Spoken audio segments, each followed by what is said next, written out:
Okay, why don't we call the meeting to order at 7:04. We'll start with the Pledge of Allegiance. I pledge allegiance to the flag of the United States of America and to the republic for which it stands, one nation, under God, indivisible, with liberty and justice for all. Mrs. Hillis, could you take attendance? Mrs. Castle? Here. Mr. Hirakawa? Here. Mr. Lanacey? Hello. Mrs. Mack? Here. Mr. Strang? Here. Okay, 1.2, review of the agenda, additions to the agenda. Would you like to talk about the agenda tonight, Dr. Sure. Reardon? Well, thank you. Good evening and welcome to our March Board of Education meeting, and thank you all for our audience for joining us. Tonight's meeting will feature a short presentation from Mr. Mark Lasavita, who is our North Greenwich Planning Board chairperson, to kind of go over what the role is of the planning board in the community planning. We'll also be going over some budget updates, not significant updates since our last meeting, but at least kind of a flavor of where we stand, and then some consent agenda items that kind of indicate what we've been doing over the past couple weeks. And again, Dr. Ennis will provide some building updates as well. Good, thank you. Okay, 1.3, approval of minutes of the previous meeting. We only had one, February 28, 2019. Second? Second. Any questions or discussion? All those in favor? Aye. Aye. All those against? 1.4, acceptance of financial reports. We missed one this month. Monthly treasurer's report with budget transfers. Make a motion? Second. Any questions or discussion? Did you ask that?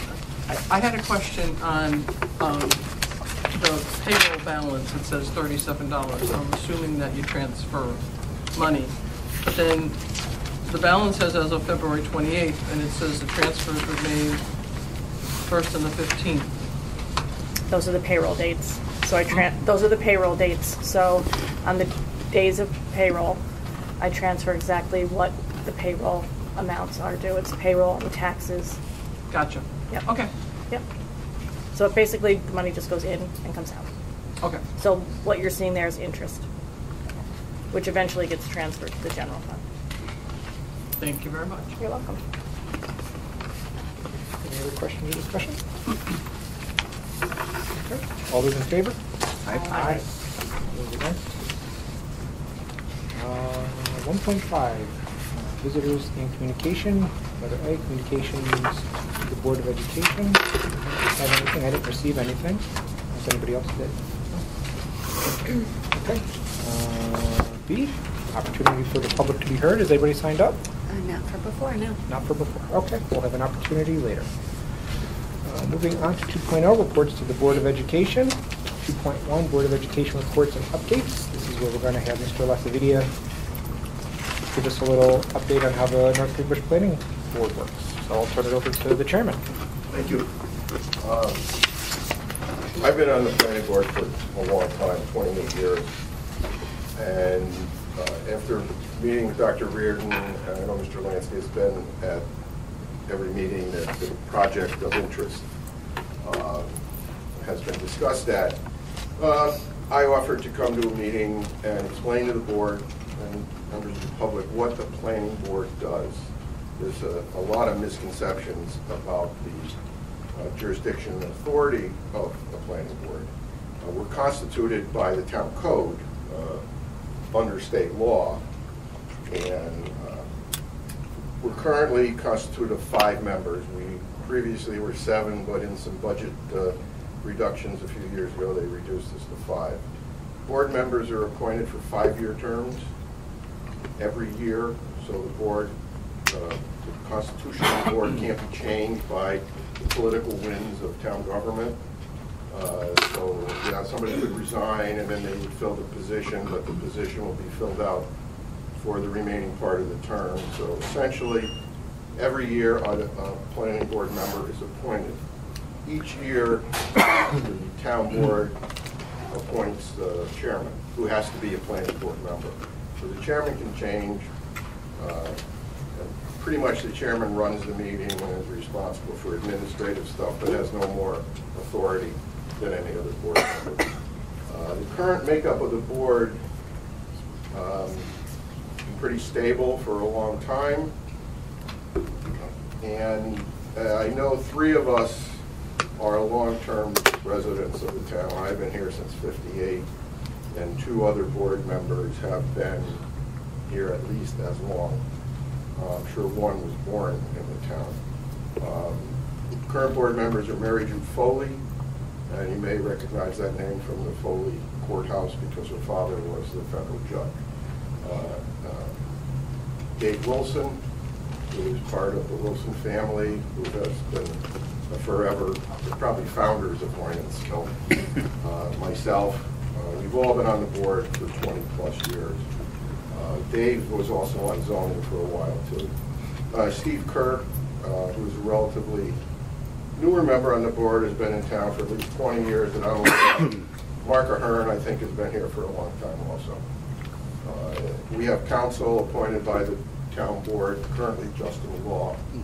And then the building department acts as our administrative support. We have the secretary to take the minutes.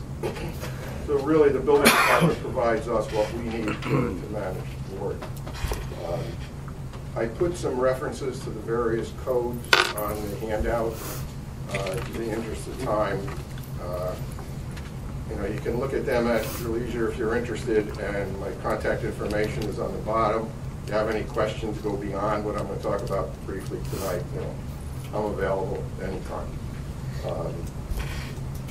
Planning board, as it's created, reviews applications for subdivision, land use subdivisions. There's 2 types, major and minor. Minor is 5 lots or less. Anything over 5 lots is a major. If there's a town road has to be built, public road has to be constructed, no matter how many lots, it's a major subdivision. And there are different rules, and obviously the more lots, the higher level of review goes into the process. We also do site plan review. Any commercial project may require subdivision, but it definitely requires site plan review. And the town code sets forth very strict steps that the planning board has to take to review an application for a subdivision or an application for site plan review. The town code, there's the town master plan, town zoning, and New York State Uniform Fire Prevention and Building Code are primary review documents, but there's a lot more. And in the interest of time, this would be normally about a 2-hour presentation. I'm trying to do it done in like 10 minutes. So I'm not trying to eliminate or omit something, but trying to just hit the high points. An applicant wants to create a subdivision or build a commercial site, they have to go to the building department, submit the application. The building department reviews it. The building department is called the authority having jurisdiction. And that's a term of art in the planning, zoning, building process. And the authority having jurisdiction is the final arbiter of a decision for an applicant. So if somebody comes in and they say it doesn't meet the zoning requirements, you have to go to the Zoning Board of Appeals. Planning board has no jurisdiction on zoning. If the building department says it meets the zoning code, that's what the planning board has to do. We are essentially a checklist board. We have to make sure that every step of the process is followed. And if they follow it, we check it off and we make sure the next steps are done. Some of those steps are very complex. Some of them are very simple, but all of them have to be met. If an applicant follows the rules and does everything they're required to do, the planning board has very limited authority to deny the application. Right? We have some discretionary authority, but it's very limited because land use is a right. So if somebody follows the rules, they have the right to develop their land if they follow the rules. We don't make the rules, the town board makes the rules. And in some instances, it's state or federal, depending on the way the site is laid out. If there is a zoning issue and it meets the criteria, they can apply to the Zoning Board of Appeals, and the Zoning Board of Appeals issues a decision, it's binding on the planning board. They do not have any authority to overturn or challenge a ZBA decision. They're a separate board appointed by the town board. The planning board also has broad authority. They can create what's called a planned development district, which by right changes all the underlying zoning and master plan and other type of issues. But there's a long process for that. The town board just can't arbitrarily do it. It's a long, involved process because it becomes a local law. We act as an administrative body. We're not creating law. We're just approving applications. And we don't create any new code. We just follow the existing code. We have a sometimes a town of the first class has a town engineer. We should have a town engineer. We don't currently. We have town designated engineer currently. It's the LaBerge Group. So it's a professional firm of engineers, and they do all our engineering review. And in essence, what happens is the planning board goes through all this mechanics, and it goes to the engineers, and if the engineers don't sign off on certain things, then it stops the process. An example is wetland management, stormwater pollution control. Planning boards by design we're not supposed to be engineers. We're supposed to represent the community. That's why an engineering firm reviews it. If the engineering firm looks at the stormwater management plan, which could be 2 inches of documents, plans, and very detailed design, they say this doesn't need it, it doesn't need it, and we can't go any further. Stormwater management is always a big issue. The rule of thumb is no more water can flow off the property after the development than before. Now, a lot of times we see that happens that it actually improves stormwater management. However, I've also seen it go the other direction. Even though there's all kinds of engineering stamps and signatures on it, what was planned isn't what's happening. And we look a little foolish, but our engineering said, well, it's going to work, it's going to work. But that's our role. The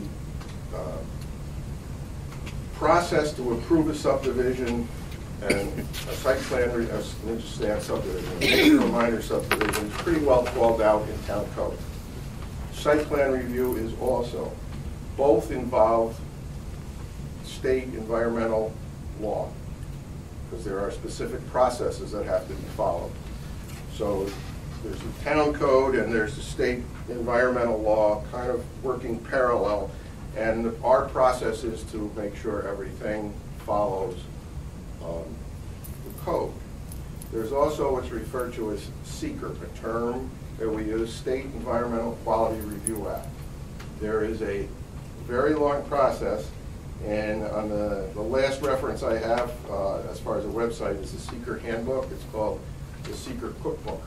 Actually, a member of the zoning board, who's now retired, authored that SEQR document. And I frequently, he's my neighbor, so I frequently call him up or stop down and say, what do you think? Because it's a very involved process. Essentially, it means anybody that's directly involved, an involved agency, has to, and generally the rule there is if it's a permitting agency, they have to be consulted. And interested agencies, such as the school board, you don't have a sign-off or a permit to issue, but you have an interest in the project, whatever it is. And we have a policy in North Greenwich that all 4 school districts that we work with get our agendas and get our minutes, and anything they have interest in, they can ask or show up at a meeting. And that's why the Wyandotte School District was represented in this project when 180 condos came up on the agenda that got your attention. You got mine too. So there's coordinated review, state DEC, county health, county DOT, state DOT, Army Corps of Engineers, state DEC for wetlands, state health for expansion of water or sewer districts. So depending on the project, so there's a coordinated review, and the applicant, by the way, is paying for all this. The town doesn't do anything for free.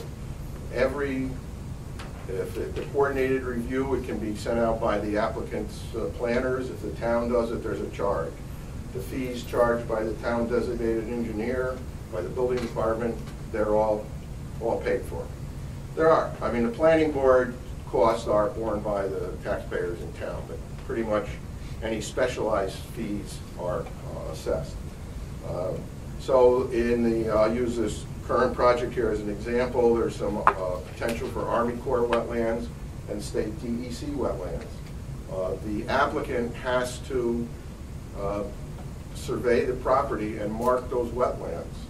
And then if there are Army Corps wetlands, which are by design, whereas state wetlands are actual documents, they're marked, then state DEC and Army Corps have to issue permits.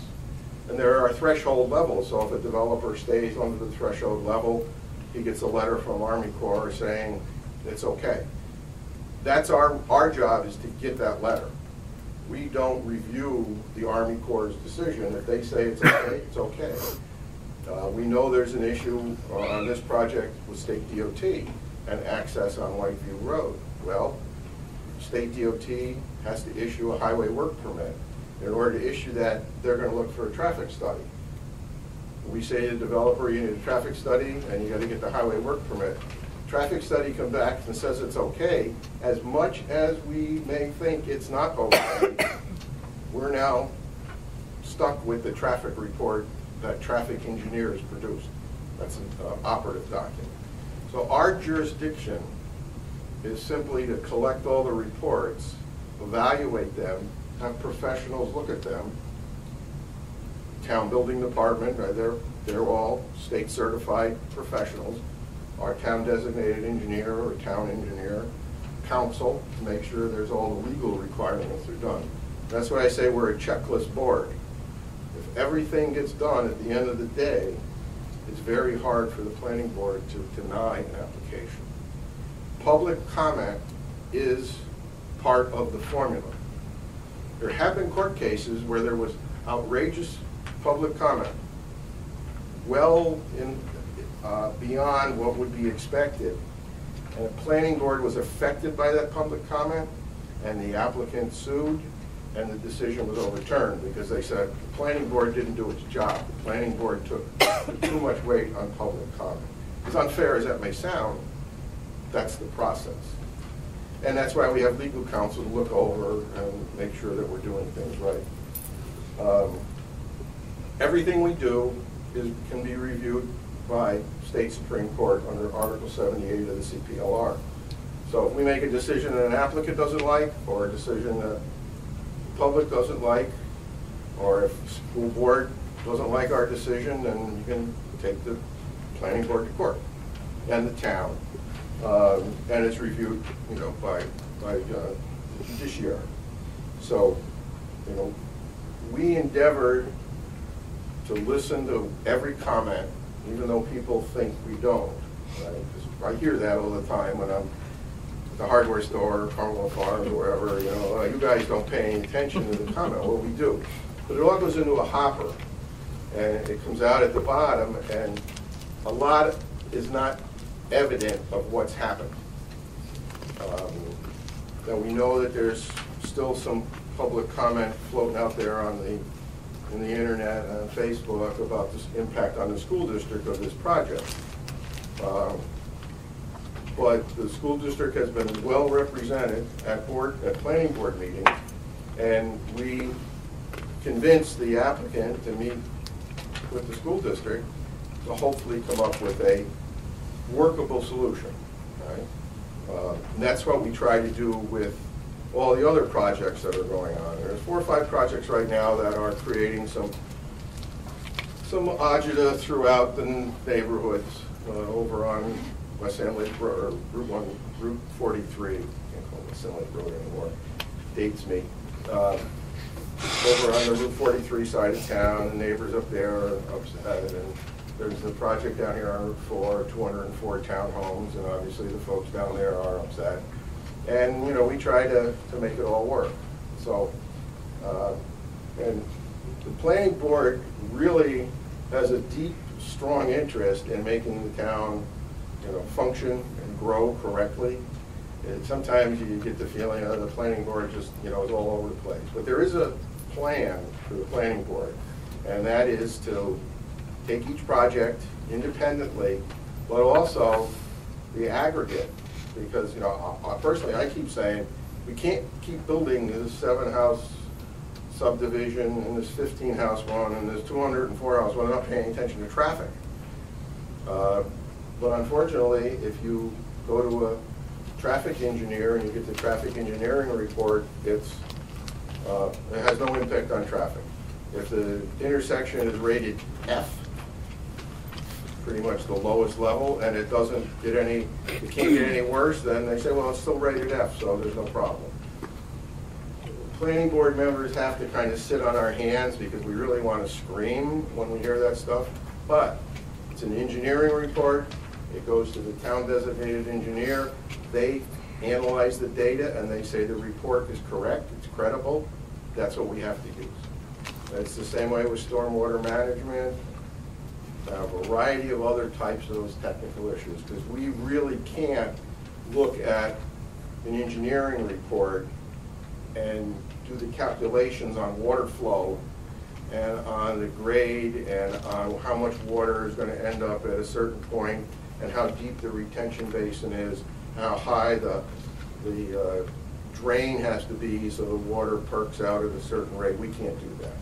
So our job is to take the layperson perspective, make sure the town code is being followed, and then hope that the professionals that are all licensed by the state of New York have done their job correctly, because that's what it comes down to. So, that's my tale. That's the planning board. It's the challenge that we have. We take it very seriously. I've been on the board for 28 years with about a 14-month gap. I got off it for a while, and then I got pulled back in. But I enjoy doing it, and everybody on the board enjoys doing it, and they really try to do a good job. And so, like I said, it would normally take about 2 hours, so I compressed it really tight. So I'd be glad to answer any questions. You've got my contact information there. I'm available all the time. I'll certainly, be glad to respond to any questions that come up. And so I don't want to take up any more time because I know you got a long agenda. So, Did you have any questions? Questions? Top of your head? Comments? Very informative. Thank you. very That much. was great. You're welcome. And I will head to my next meeting. You don't want to stay? Mark is correct. He is always available. He is, no matter when you call him, he calls right back. That's the fireman in me. Okay, well, thank you. Yes, Thank you so much. very much. Thank you. Good luck. We'll see you Monday. Yeah. Okay. It was very informative. It was good.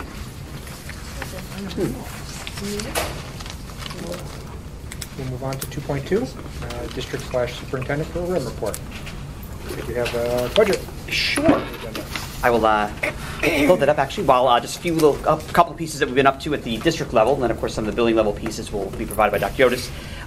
As you can imagine, we met last time February 28th, so I'll kind of refer back to that budget presentation, but as you can imagine, there's been kind of a short amount of time since our last meeting. So between that, some kind of district level news. We did do a lot of budget advocacy on March 5th. You might have seen some pieces on the social media. The local superintendents, and actually I say local, but I mean Capital Region superintendents, made a point of going down to lobby with our local legislators and Senate and kind of pay them each individual visit and express our concerns over the well, our thanks for the increased state aid, but of course our need for more. And of course, we were met with a lot of other people that were meeting with the lobbyists that day as well, every faction, every special interest group, but as well worth the time. And especially with John McDonald, just a shout out to him.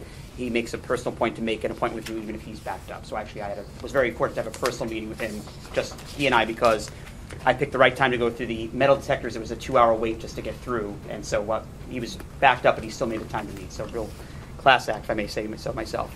Other pieces at the district level, our evacuation drill was a big piece for us. We evacuated the building March 8th, where we practiced having the entire district, pre-K through 8, exit the building and go to St. Jude's for reunification, meaning if we had to leave the building for, let's say, a gas leak or an immediate danger, that would be a place we could go, and vice versa. We have other agreements. We could go to Able Park.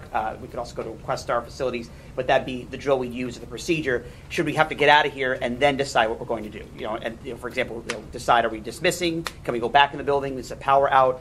All those pieces. So if I may just put in perspective, sometimes we were able to evacuate all 408 students in 18 minutes, which is pretty impressive. And actually, that was a practice drill from the time of we also simulated, of course it was still a simulation, of the drivers. Because remember, we don't always have drivers hanging out at the bus garage waiting. But Jim Worthington, our head bus driver, waited till we called to say, we need to start the drill. So basically the idea was that the drivers would kind of dissipate a little bit, and then he would call those drivers back to do that. So again, they were still on call, but in a real drill, you obviously would have only 2 or 3. We discovered that we probably could do the drill even faster with we could do it even faster because it took us a round trip about 4 minutes to St. Jude's and back. So we could do multiple runs if we had to, but a really great practice. So the whole drill, all in all, took about 45 minutes, and that was exiting pre-K through 8, leaving, getting to St. Jude's, taking attendance, making sure we're set, and then getting back on the bus and coming back up to the school. So again, very impressive piece that we did. I'm glad we tried that. It was one of those kind of feats we put off for a while, but it's something we feel very comfortable in, and St. Jude's will be practicing here with us at some point in the future. Odyssey of the Mind took place March 9th. We had the opportunity to be a judge. I just want to point out that one of our teams, our middle school team, did take second place. So they will not be going to states, but they still are second place, which is great that they are represented. And, of course, our field trips are starting. So tomorrow we have our first out-of-town trip of the year, and that's 6th grade going to the New York City Museum of Natural History. And then, of course, there's other field trips that you approved last time will take place in the next coming months. And we look forward to those. And I'll let Dr. Yotis, when it's her turn, talk about some kind of local pieces that have been happening that have been great, like the talent show and the Down Syndrome Awareness Day, and great pieces like that. So great things happening at the district level and, of course, the building level. But now, of course, we'll turn to budget, if that's okay. Sure. Now, Andy, I hate to ask this, but for some reason my jacket is caught in a spot, so I was stalling a little bit. Sorry. Thank you. I thought it would just kind of dissipate on its own, but so thank you for that, Andrew. Very well. So, if you don't mind, I'll draw your attention, and actually I'll pass out, and actually anyone in the audience, too, that would like a copy. Would anyone like a copy? This is the presentation from last month, which was February 28th. So as you can imagine, well, I should say as you can imagine, basically kind of report not many pieces. Oh, this is... Please, no, thank you, though. So if you had the chance, this is also on our website as well. So this is our updated piece since our last meeting. But you'll see there's not been a lot of change in the numbers, except there has been some solidification of the numbers we kind of projected. So the major points that I'll highlight are differences, but also the previous presentation from February 28th has some of the more meat and potatoes. So you'll see kind of this is an update that kind of goes along with that. Once again, these are the district goals and areas of focus that we use when we're making the budget, which we talked about last time in great deal. This is kind of what we use as our framework whenever we're designing any program piece, regardless if it's one piece, one staff member, one textbook. Does it fit into one of these areas to justify the cost? So the current status, again, while we had a great, I would say a very successful day in the lobby, and that was there, is right now our state aid remains a usable increase of $60,482. John McDonald, as I told you we had the chance to meet, did forecast that the budget will most likely be an April 1st budget, which might mean a midnight, or 11:59, March 31st kind of thing. That was his prediction, that it will be on time, but it will be very close to April 1st. It won't be, tomorrow, so to speak. And if you notice, the media's kind of slowed down in terms of there hasn't been that hype of we're almost there, we're getting close. So there's still a lot of things to iron out statewide outside of that. So we're still waiting on that. John was very realistic that he wasn't expecting, as you recall from his meeting, to see a major increase in foundation aid for schools. He felt that the budget, it was again the debt shortfall of the revenue expected from the state was going to be kind of a hindrance to funneling a lot of money into schools. And if that money was funneled, it most likely would go to very high need schools. So that was his opinion. Obviously, he was optimistic that things would change, but looking at, again, the revenue shortfall coupled with some of the political undertones that are there, he was not confident that we'd see a massive piece. As you know, in the years before, they'd start really low, and then suddenly it would double. You know, like last year we had 25,000, or it might start at 12,000 and went to 25,000, so it kind of doubled. He anticipated that the reason it was such a large increase initially was because that would be kind of it for the most part. But again, we're still going to be hopeful because things that lobbying we hope makes a difference, and that will be there. But right now our usable aid remains $60,482. And once again, we went over last time. We say usable meaning that we, Bell and I, figure, or actually our count on that we can use every dollar of that foundation aid. Our expense-driven aid, we would like to plan conservatively because once again, that is expense-driven. You have to spend money last year to get the money this year, and same goes for next year. So we have to spend money this year to get aid for next year, so we don't ever want to rely on spending as part of our revenue process. So again, we want to plan conservatively with that. We do get aid on those things, as we mentioned before, like textbooks and software and special ed placements, but we want to use that with a grain of salt because, once again, if we had a student that was in an out placement, let's say, and they suddenly left, that might be great cost-wise, but we're not going to get the aid the next year. So we never want to rely on that expense-driven aid. So there's some pieces we always take into consideration. We can levy taxes approximately $134,000 over last year's budget, and that's using the tax cap formula. So that's a 2.52 levy increase. So total guaranteed income that we could count on dollar for dollar would be $194,482. And again, that's planning conservatively and not using, once again, just our expected non-negotiable aid. Again, like I said, there is expense-driven aid that we would calculate in our budget, but we like to look at that very conservatively before we start adding that back in. Again, a mistake many schools make is they rely on that, and then suddenly the next year they're in a greater shortfall. So fixed costs, just again, at this point now, all of our costs are in. So that's basically what's changed since our last meeting. So BOCES costs, health insurance, dental, salary predictions, all those things are in. So our predictions, for the most part, were pretty, which I guess is a good thing, we're pretty spot on. Did John help you on the prescription? Remember, John, yes. He made a very point. He was that he was going to concerned help about you that. about He was concerned. He said that's a lunch conversation because he was 2 hours behind. But yeah, we still got to talk about why your health insurance went up. So so the pharmacist and him came out, but I think that would be a good lunchtime. But yes, he wanted to delve deeper, I think, but he had about 50 people behind him. So great point. So those costs are in. So that's there. So again, benefit costs, pieces like that. So just to put in perspective, again, as we do also fixed costs, again, contractual mandated raises, I mention it all the time. Those are raises we have to do. Not bus drivers, custodial workers, secretaries are not mandated raises. They're contractual. They're not unionized. So of course that does not include any raises we give those people. Retirement contributions for ERS, CRS. So that's approximately $150,000. So minimal deficit that we have figured. So you might, if you're adding diagonally, you might notice a little juncture. Bell and I, estimating conservatively, meaning using that expense-driven aid and using some of it, but not all of it, okay, using a number that we feel we could safely do with a couple scenarios. Right now, we're projecting our minimal deficit right now is $65,000. That's if all of the above is taken into consideration. So right now, if we were to settle right now, to have to close the gap, we anticipate that gap to be $65,000, which on a positive note is much lower than our original gap that was close to about $140, $150. So again, that's using some of our projections came in a little bit high, which is good. So for example, we held certain costs, like for example, communications. Bell and I might have put that in at 5%. If it came in at 3%, that's great. That was savings, so we reduced that deficit. So we've calculated our deficit with that conservative expense-driven aid to be $65,000. And if I can put in perspective how confident we are in that number. So again, that still means we have to close that gap without any, as I would call, magic puzzle pieces that are there. For example, one cost came in that did come in higher, and just to put in perspective cost, we have one student that is, we have other students. We have one student that is outplaced in a Capital Region BOCES program. It's a fantastic program that meets the needs of that student. The cost this year was $75,000. We projected a 5% increase, thinking, okay, well, 3% is pretty standard, so 5% will give us a buffer. The cost went up to over $90,000 for that class. Now again, that's not the student's fault, but obviously the cost for that teacher, the teacher assistants, their raises, their benefits. So the cost for that same class, that student is $90,000. So again, we had accounted for that in some overestimation of some of the other costs, but as you can see, we calculated that being about 5% more. That's 90% is a lot more than 5%. So we had it. So that cost was kind of balanced out by our overestimation of some things like, again, BOCES services, software aid, things like that. Another piece to kind of put in consideration that we realized, we were able, in our special ed projections, we're starting to do staffing. We realized that actually we can comfortably at this point perhaps do our program the way it needs to be done for our students with one less teacher aide. Meaning we have right now a temporary teacher aide that's working, as you know, you pointed last time. We feel we can do the program with our current students without rehiring that permanent position. However, we did realize we have to add another special ed run for our high school kids going into 9th grade, because we have a student that will require a direct run, a direct bus run. So that means, again, so that the cost of that aid went down, but of course we had to transfer that into the transportation line, because we want to be ready for that student, because whatever high school they choose, which they have indicated high school, that has to be a direct run for that student.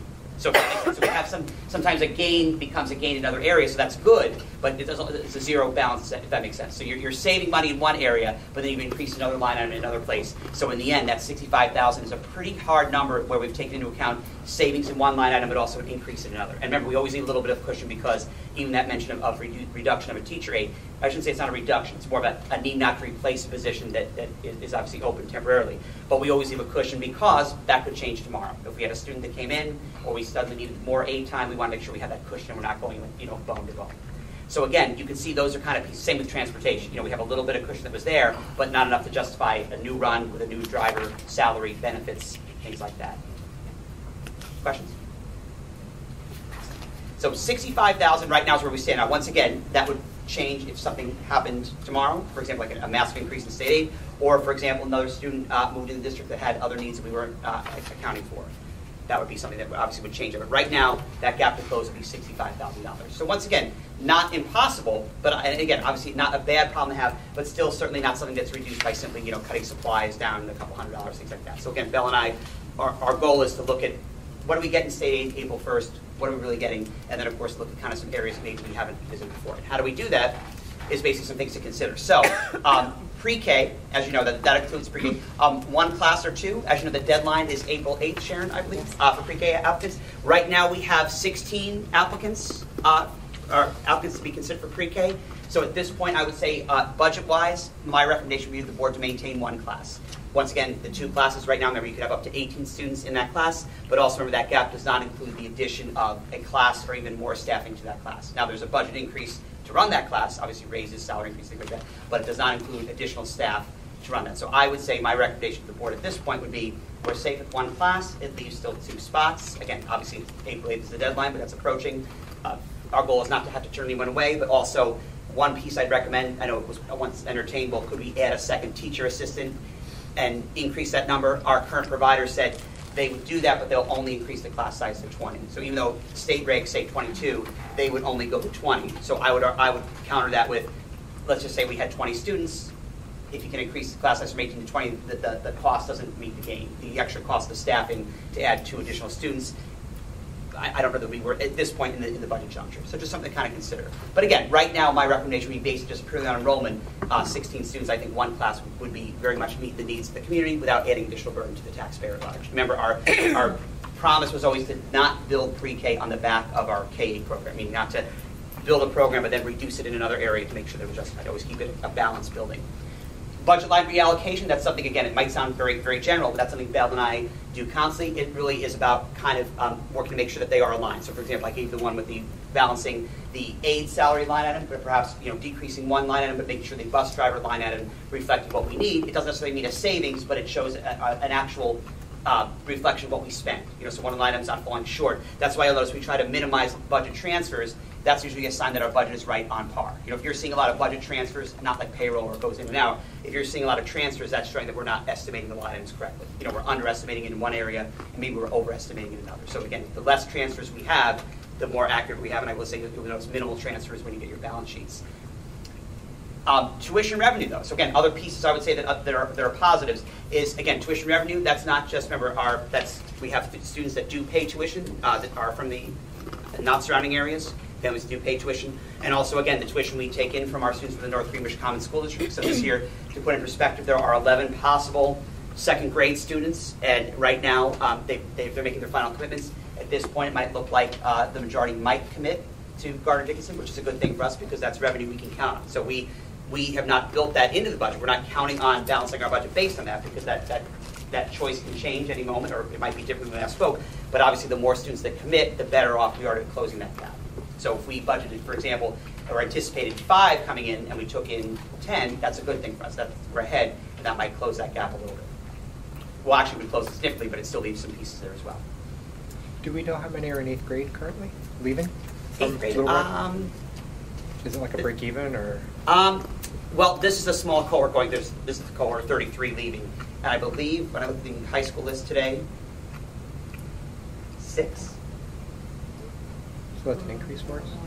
So anything over 6 would be an increase. Yeah, good point. And also, actually, speaking of that, so our high school, our high school students, our 8th graders make their final high school selection. Now, again, remember that's a final as of now. Could that change? And of course, we budget that, meaning they choose high school X, and suddenly 3 months in realize it's not the right choice. We allow them to change. So of course, we budget so that there is that fluidity in that process. We've had students that had to change for a variety of reasons, and we want to make sure we can account for that. But obviously, we build a budget based on the more extreme financial piece. So for example, Troy High School is significantly cheaper than Brittenkill. This year, right now, we have one student who's declared Brittenkill. Right now is their choice. But we've had, I believe it's 13 or 14 students declare Troy. So when we create a fictitious number, we balance that based on kind of a homogenized formula I think I've described in the past, where we kind of average all the tuitions and pretend each student counted for that average tuition. So Troy High School, it's costing about $3,000, becomes much cheaper. So there might be some savings there. But once again, we would plan on that savings conservatively, if that makes sense. Meaning we wouldn't use those numbers as well. 14 committed to Troy High, they're going to stay there for 4 years, so we only have to worry about X, because if 3 or 4 decide to move to Brittenkill, Brittenkill's running about $10,000 or $11,000, we have to make sure we can account for that. And Darcy, I'm sorry, I'm pointing to you because you had a great question last time. We also want to make sure that tuition line item stays somewhat solid, because this cohort is 30, actually less than 30, because our Little Red students are tuitioned by their own district. So I would say, let's say 20-something Gardner Dixon students we're tuitioning for. Next year, this cohort is 46 students. So we have to make sure that line item stays relatively high, because we'd hate to suddenly say, well, we can slash it down because of the cohort, but then I'm coming back to you saying next year we have to find $150,000 for this extra student. So we know it's there, so it would be foolish to reallocate that money in other places, because once it's reallocated, again, like your savings account, once you start spending on something else, you'll never pull it back. So again, to put Darcy at rest, as you said last time, we want to make sure that that cohort can safely choose their high school choice, but we're not, again, cutting other programming to make that tuition bill. But again, there are some savings that could happen based on those pieces, but that would be actual selections. So priorities remain, of course, and of course, this is another piece, creation of a 2019-20 schedule that provides the most offerings to students. So again, we've always looked at our library media specialist. As you know, she's been part-time. We did do an increase from 0.6 to 0.8. It would be nice to see that role, because that role is very invaluable to the district. Increased at some decimal point up, whether it's to 1.0 or to 0.9, that's obviously there. But again, that is an extra cost. It's not in the budget. And of course, right now, as you know, we are running very disproportionate middle school performance classes. We have a very disproportionate sizes. So the point is, can we even out that 9th period to maybe have some more offerings? So for students maybe are not band or chorus or general music students, can we have other offerings? And again, that might not be a cost, but it's something that we looked at as we built a very student-friendly schedule. But obviously, we want something that we don't want any period of the day to be discounted, meaning that one class has 10 and one class has 70. So how do we balance it out? So there might not be a cost of that, but just a priority when we build that schedule.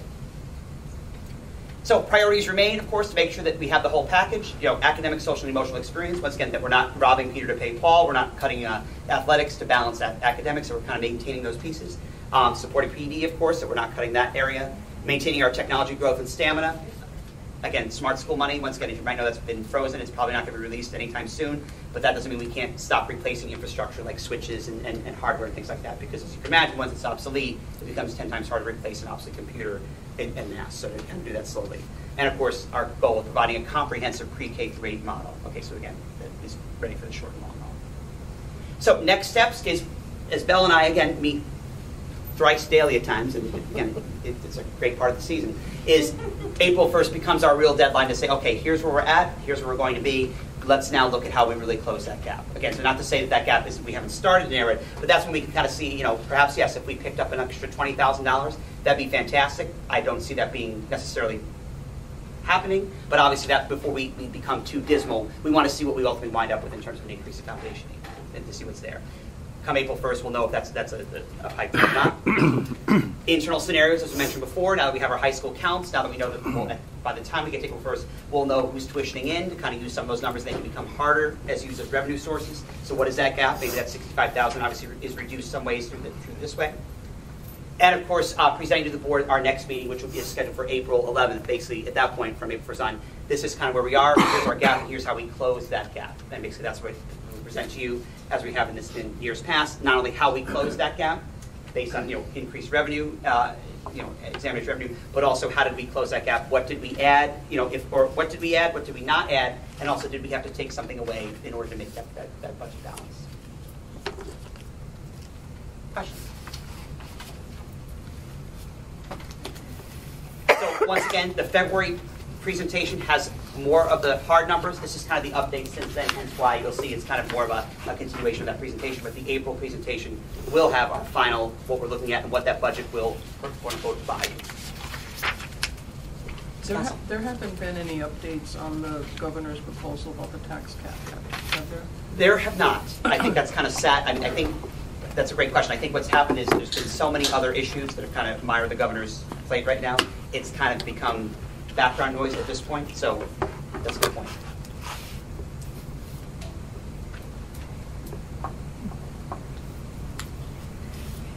Great. Folks, thank you. Thank you. Thank you. Okay, moving on to 2.3, Principal's Report. Dr. Yonis. We'll talk a little bit about, we had kindergarten parent information night, which was a great turnout. We had over 20 families here, so thank you to Jackie Blaze and Jamie O'Brien for a wonderful slideshow presentation for our families. The following week we had kindergarten screening, which was exciting. It's always a fun day for our preschoolers, and nice to see that they can come right down the hall and have the screening all within a very comfortable setting for them. So thank you to Kim Herzelbetz for organizing that day to conduct several assessments, again, on our own students here in pre-K and the new incoming students. Assessments include all academic areas, speech, OT, PT, vision, hearing, so it's pretty comprehensive. They worked for an hour, at least an hour and a half, to do all these different stations. So we have some really good data to create balanced lists and to help support any of the students. We met with parents, just if the children need to be rechecked in the screen, or just that we could give them any kind of helpful hints or things to work on before they come in here. So it's a good connection and assessment there. Thank you to PTO President Nicole Herbanek for taking the day off work to navigate all these little children at each station, so she was great. Another open house, we had Little Red open house. We had a great turnout there. At least 10 families were here. A big thank you to Gina Mahoney, Kelly Potler for their wonderful slideshow and presentation, and really a beautiful explanation of what life here is at GD. And parents were very, very thrilled. We got several compliments and from the parents and from Kathy Meeting, the assistant superintendent over at North Greenbush. It was a wonderful night. Let's see, the evacuation we already talked about went flawlessly. Wonderful organization from Dr. Reardon. Just to say, I took the first bus over with the pre-K and, had them line up, and, again, we had to wait several minutes between. And I didn't ask them not to speak, but they did not speak. They were so good as gold. And kindergarten would come in and sit, and the next group. And I would say, you can talk quietly or just have to wait. And that building they were silent. All the kids, like it was an official fire drill.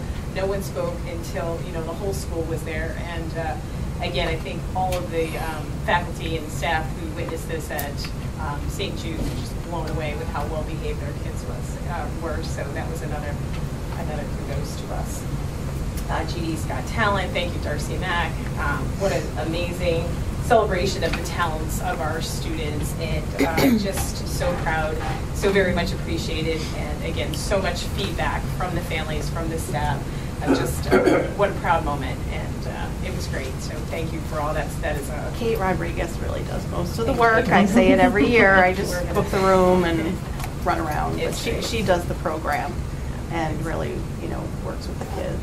And I told a few people, we had like maybe 4 kids break down at the rehearsal I think this new stage was just a little scary. Yeah. Just, you know, like, whoa. And how beautiful it was on And that oh my stage, God, they and the sound, performed. it just- Everybody, beautiful. yeah, they all performed so well. I mean, they just really gave it their all. Some of the kids I watched up there, I'm like, you don't even say 2 words, and here you are, you know, so it gave them a It chance does, to it come brings out of their them shell. out of their and shell. do all kinds of stuff that I never thought they would do. So Yeah, it was great. great. They were But yes, beaming. please They give were- the kudos to Kate and Jeff too on sound. All of you. And Jeff is recruiting a new sound person, Joe Walsh. So Oh, he's joining our okay. team. The literacy fair last night was wonderful, wonderful turnout. Thank you to Katie Sheen for the wonderful ideas to have students take some of that reading that they were doing at home with their families and just building these wonderful projects, bringing them in here to share. They were proud as peacocks, and it was just a wonderful event. Brought so many students in here to buy books. Sue Schubeck, thank you to her for organizing the Scholastic Book Fair. She said they've never sold as many books as they did last night here, so it was quite extensive. So again, supporting the event.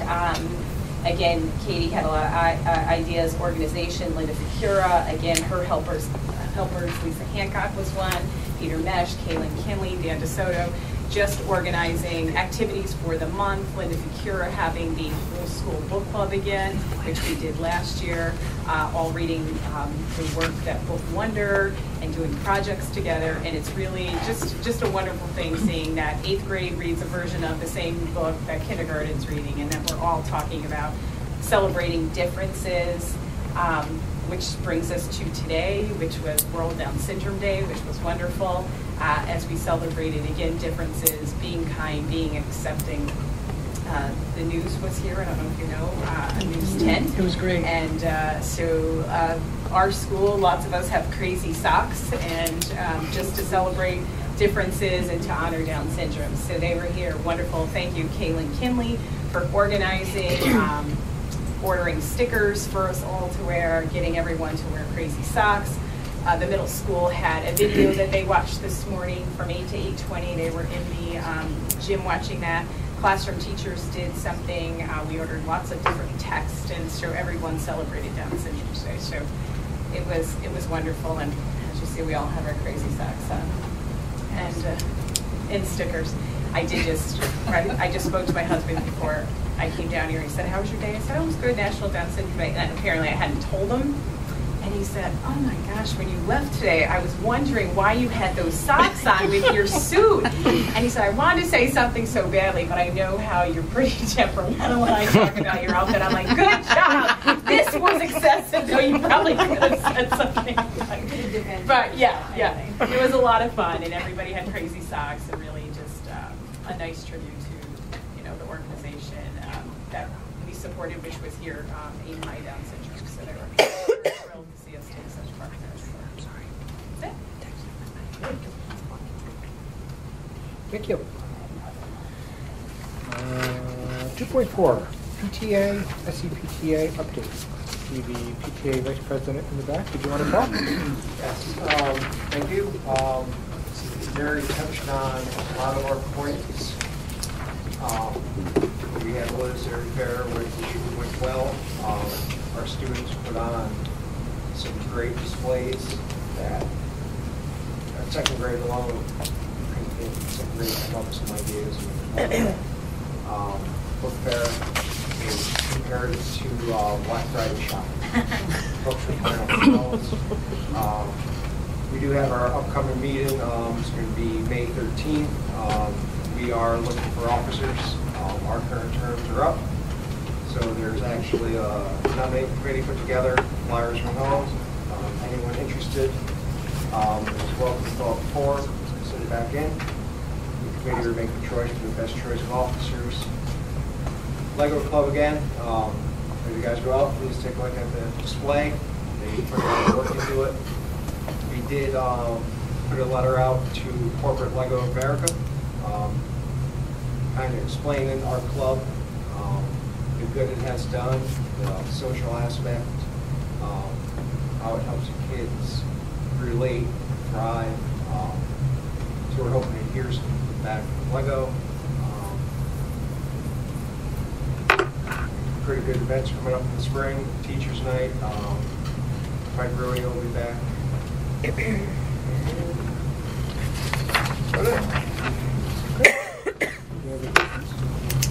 June 6th is the bike rodeo. Oh, when's it down? Is May 7th.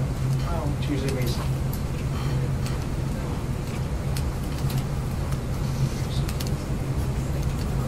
Yeah, May 7th for teachers. June 6th will be the bike rodeo.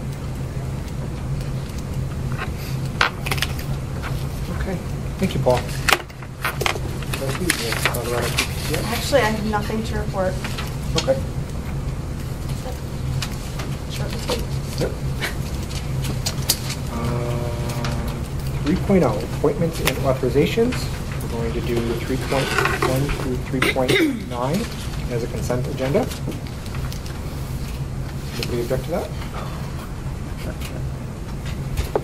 Okay. 3.1, approve CSE, CPSE recommendations as per attached. 3.2, resolved that the Board of Education hereby designates the superintendents of school to render final determination with respect to residency of students on behalf of the Board of Education. 3.3, approve Yenny Schwartz for permanent teacher's aide position effective March 24th, 2019, ending 6-month probationary period. 3.4, approve snow plowing services season contract to High Tech Lawn and Snow Service for the 2019-20 school year at $6,000 for the season. Price for salt upon request. I think that means apply the salt. Correct. Is upon request is $250 per application. And removal of snow pushback upon request is $400 per occurrence.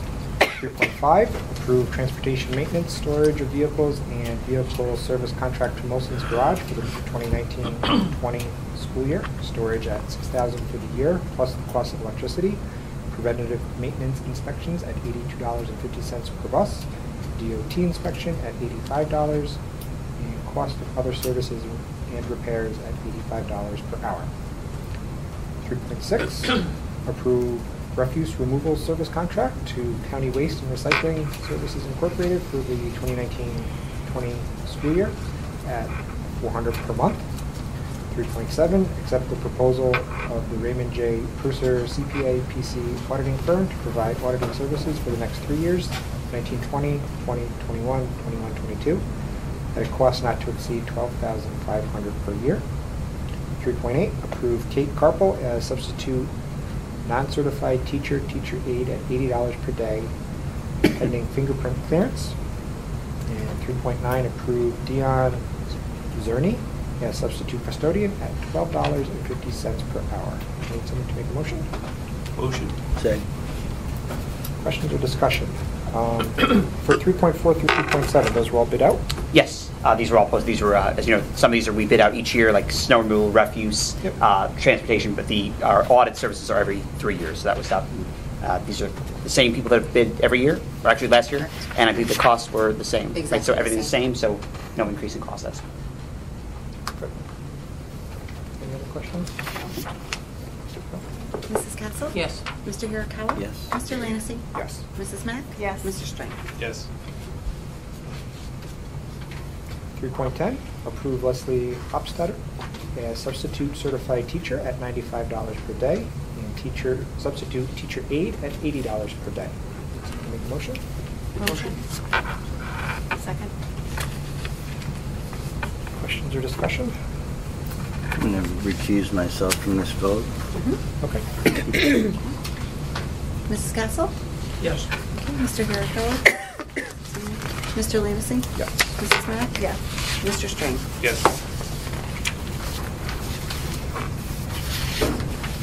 3.11, first readings of policies. We have 3. Looks like it's all the same policy with different portions of it. Policy number 1900, parent and family engagement.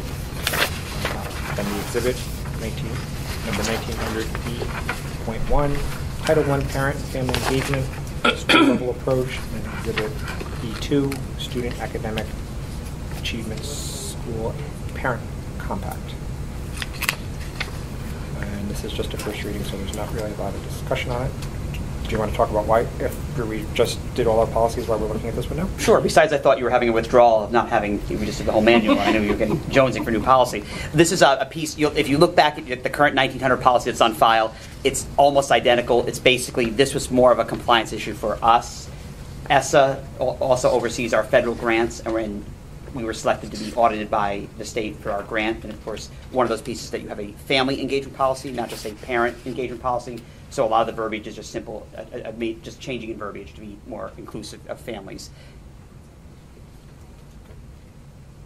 And it's more of a philosophical policy than it is an action policy, which again we did review back in 2016. So it's just kind of the next installment. And actually this installment, once again we get the updates from NYSBA, then we are once again back and we're up to date. Everything from 0 to 9,000 has been. Did we miss this in our policy review?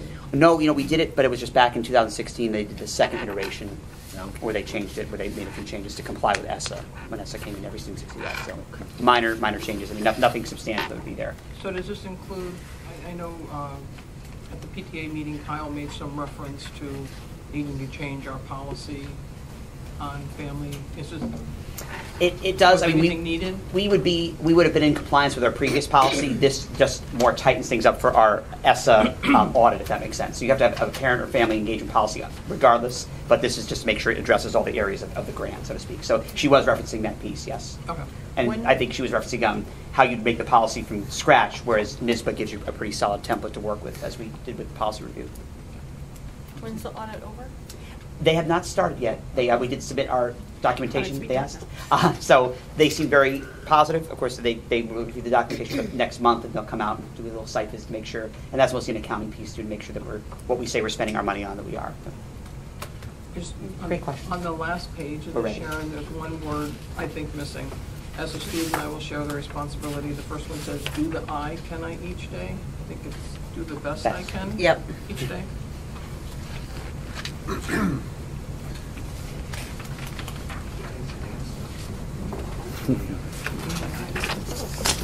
You're a resident proofreader. And that just happened to catch my eye. I didn't read it thoroughly, but I'll let you know if I have anything else. Okay, we don't need to have any action on that because it's just first reading. 4.0, informational. 4.1, our next regular meeting will be April 11th, 2019 at 7 p.m. Our Questar pre-budget vote, April 16th at 7:50 a.m. Our candidate petitions are due to the school board are due April 22nd, 2019 by 5 p.m. Candidate position ballot draw will be April 23rd at 9 a.m. And opportunity for the public to be heard. Do we have anybody who signed up for the second session? I do have Mr. Yeager. Hi, Mr. Yeager. Hi. A couple things. I noticed that there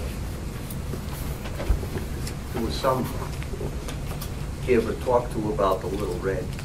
Then I hear the thing that there's going to be 100 some new divisions, or whatever, not divisions, but properties, houses that mostly are in Little Red. No, I believe they're all in ours. The new one is ours. Yeah, the new development off of Whiteview is all ours. What about off Route 4? That is Little Red, yes. So, yeah, that's the big couple of them over there. Yep. That's the big one. Yeah. The question is, how many of those have kids? Let's say it's 184 was the figure the gentleman had. 1/3 of them have kids, 61. Okay. Now, how many of those are going to be in grades 2 through 8? Half of them, that's 30. So we can be looking at 30 kids extra showing up here. That's what, 6 or 7 a class?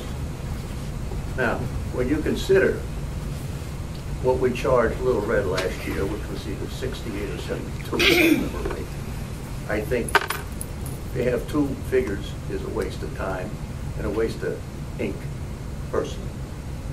You're going to tell me that a kid in 2nd grade is any easier than a kid in 8th grade or vice versa, at all the fun than a kid. You put one price out there, and that's it. Now my question is, anybody know what the increase is going to be to Little Red this year? believe we still have a contract with them for this current year coming up, don't we? We do, so that'd be another 2% on top of whatever. To me, as a taxpayer in this district, 2% is a joke, an absolute joke. It takes us, pay attention here, $19,000, give or take a penny or two, to educate a child in this building. Right? Questions? No? And we're going to charge them $7,000 to educate 50 of their kids? We got to get, and there's no limit from what I understand to how much your increase can be. 2% is probably less than we're going to get. So why should we keep educating somebody else's kids for 1/3 what we're paying for our own? I can't understand any, and somebody here has logic for that, I'd be happy to hear it. I can't do much about it, but just bring it up because people don't know. You know, this is like, you know, you've got a brother that's married, and all of a sudden you find, well, you're going to give him 3 of your kids. You think he's going to want to take them and educate them? Probably not. So I really think seriously it needs to be done. This 2% that I've heard for a few years, it's got to change. It really does. They're bleeding us. I'm tired of it. Property I'm at has been in this tax district since 1946. It's educated a lot of their kids. I know people that live over there that laugh at us, and they do. They laugh at us. You may not have had education or know people over there when it comes to taxes. Oh yeah, ha ha ha. Something's got to be done. Come on, 2%. 20 maybe. And the fact, if you're talking about, I think I was trying to catch you before, you needing some of that money, okay. Yeah, but here's another question. We could take their lack of money to help the teachers that we have. Because if you're going to review the teacher's contract, and we know the teachers here have a level of, let's say, 22 kids a class. Now you go up to them and you say, got good news for you teachers. This year you're only going to have 18 in class. However, we're not paying any more than you're making.